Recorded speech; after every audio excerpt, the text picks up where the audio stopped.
अस्सलाम वालेकुम। It is the first lecture of 9th class chemistry. हमारा पहला टॉपिक है matter. What is matter? Matter is made up of particles. Matter particle से ज़रात से मिलकर बना है। ज़रात जिनसे मैटर बना है उनकी फ़िज़िकल नेचर कैसी होती है? पार्टिकल्स की फ़िज़िकल नेचर में हमारे पास 3 पॉइंट्स हैं। फर्स्ट ऑफ ऑल पार्टिकल्स कैसे होते हैं? पार्टिकल्स कंटिन्यूसली मूविंग होते हैं, ठीक है, हर टाइम वो मूव कर रहे होते हैं। और दूसरी हमारे पास क्या है फ़िज़िकल नेचर? पार्टिकल्स जो हैं उनके दरमियान स्पेस होती है, पार्टिकल्स के दरमियान कुछ ना कुछ जगह होती है। उसके बाद पार्टिकल्स जो हैं एक दूसरे को अट्रैक्ट करने की एबिलिटी रखते हैं, ठीक है। नेक्स्ट हम मैटर की स्टेट्स की तरफ प्रोसीड करेंगे। स्टेट्स ऑफ मैटर क्या हैं? मैटर की 3 हालतें हैं, 3 स्टेट्स हैं, solid, liquid, gases. First state क्या है? सॉलिड। सॉलिड में अगर हम देखें मैटर की जो फिज़िकल नेचर होती है, डेफिनेट शेप होती है, ठीक है, डेफिनेट वॉल्यूम होता है, डू नॉट फ्लो, ये फ़्लो नहीं कर सकते, ठीक है। उसके अलावा हमारे पास पार्टिकल्स जो हैं वो क्लोजली पैक्ड होते हैं। इसके बाद इनकम्प्रेसिबल होते हैं, इनको कंप्रेस नहीं किया जा सकता बिल्कुल भी, ये हार्ड फॉर्म में होते हैं। उसके बाद एग्जांपल्स हैं, उसमें टेबल आ जाती है, चेयर आ जाती है, हमारे पास डोर आ जाता है, वुड आ जाती है। तो हार्ड थिंग्स जो भी हैं वो सॉलिड्स में कंसीडर होती हैं। नेक्स्ट हम प्रोसीड करेंगे दूसरी स्टेट की तरफ। दूसरी स्टेट क्या है? लिक्विड्स। लिक्विड्स क्या होते हैं? लिक्विड्स की कोई डेफिनेट शेप नहीं होती। जैसे हम एग्जांपल के तौर पर देख सकते हैं कि जब हम वाटर को किसी भी बर्तन में डालते हैं तो वो उसी की शक्ल इख्तियार कर लेता है, ठीक है। तो उसकी लिक्विड की अपनी कोई भी शेप नहीं होती। फ़िक्स्ड वॉल्यूम होता है, इनका वॉल्यूम फ़िक्स्ड होगा, ठीक है। अगर हमारे पास 1 किलो पानी है, 1 किलो दूध है, उसे हम किसी भी शेप में ले जाएं, किसी भी बर्तन में डाल लें, वो हमारे पास 1 किलो ही रहेगा, ठीक है। तो डेफिनेट वॉल्यूम होता है। दे कैन फ़्लो, ठीक है। मैं लिक्विड स्टेट में मैटर फ़्लो कर सकता है, एक जगह से दूसरी जगह बह सकता है। Particles are loosely packed. उसके अलावा पार्टिकल्स क्या होते हैं? ये लूजली पैक्ड होते हैं। सॉलिड्स में क्या था? पार्टिकल्स क्लोजली पैक्ड थे, हार्डली पैक्ड थे। लेकिन लिक्विड्स में पार्टिकल्स लूजली पैक्ड होंगे। क्योंकि पार्टिकल्स लूजली पैक्ड हैं इसलिए इनको हम थोड़ा सा कंप्रेस कर सकते हैं। इसकी एग्जांपल्स में हम वाटर लेते हैं, मिल्क लेते हैं, ठीक है, दूसरे भी अल्कोहल, लिक्विड फॉर्म में जितनी भी चीज़ें हैं। नेक्स्ट हम प्रोसीड करेंगे गैसेस की स्टेट की तरफ। मैटर की थर्ड स्टेट क्या है? गैसेस। गैसेस में फ़र्स्ट ऑफ ऑल तो इसकी कोई शेप नहीं होती, ठीक है, इसकी no definite shape, no fixed volume, volume भी फिक्स नहीं होता। दे कैन फ्लो, ठीक है, गैसेस क्या कर सकती हैं? फ्लो कर सकती हैं।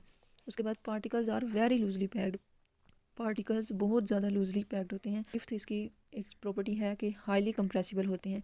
इनको हम जितना चाहें कंप्रेस कर सकते हैं क्योंकि इनके पार्टिकल्स बहुत दूर दूर तक होते हैं, तो इन्हें हम जितना भी चाहें कंप्रेस करके छोटे से छोटे एरिया में कवर कर सकते हैं। तो इसकी एग्जांपल्स में आएंगे एयर एंड ऑक्सीजन, ठीक है। इसके अलावा change of state of matter. Matter की स्टेट्स में चेंजेस क्या हैं? Effect of change in temperature. किसी भी मैटर की स्टेट को हम चेंज करने के लिए किन इफ़ेक्ट्स में इसको स्टडी करेंगे? तो टेम्परेचर जो है इफ़ेक्ट करता है स्टेट्स ऑफ मैटर को। जब हम टेम्परेचर इंक्रीज़ करेंगे तो उससे क्या क्या चेंजेस आएंगे मैटर की स्टेट में? फ़र्स्ट ऑफ़ ऑल हम टेम्परेचर को इंक्रीज़ करते हैं तो इंक्रीज़ करते ही हमारे पास 3 तरह की चेंजेस शो होंगी, ठीक है। फर्स्ट चेंज क्या है कि उसमें फ्यूजन होगी, ठीक है, फ्यूजन या फिर मेल्टिंग होगी। फ्यूजन क्या है? Solids melt to form liquid, ठीक है। सॉलिड जब मेल्ट होगा तो वो लिक्विड में चेंज हो जाएगा, ठीक है। ये जैसे यहाँ पे हमने लिखा है solids melt to form liquid.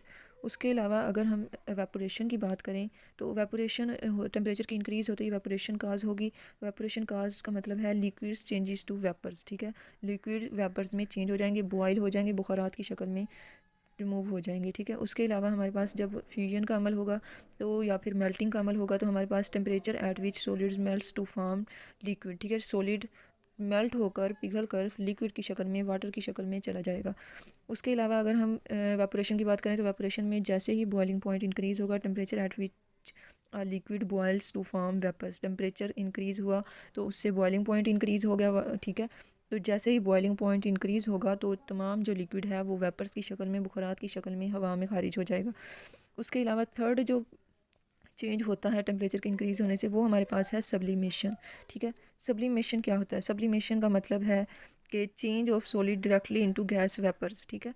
Gas या वेपर की शक्ल में सॉलिड का चेंज हो जाना, ठीक है। जब भी सॉलिड को हम हीट करेंगे, टेम्परेचर इंक्रीज़ करेंगे तो वो किस में चेंज होगा? गैस की शक्ल में चला जाएगा।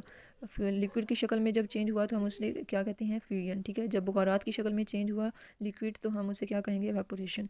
जब सॉलिड डायरेक्टली वेपर्स की शक्ल में जाए तो उस अमल को क्या कहते हैं? सब्लिमेशन, ठीक है। यहाँ तक समझ आ गई सबको?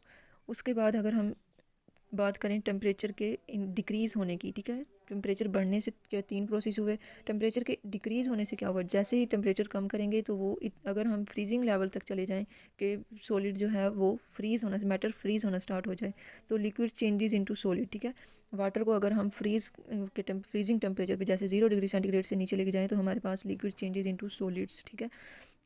दूसरा जो है टेम्परेचर के डिक्रीज़ करने से चेंज पैदा होता है वो है कंडेंसेशन।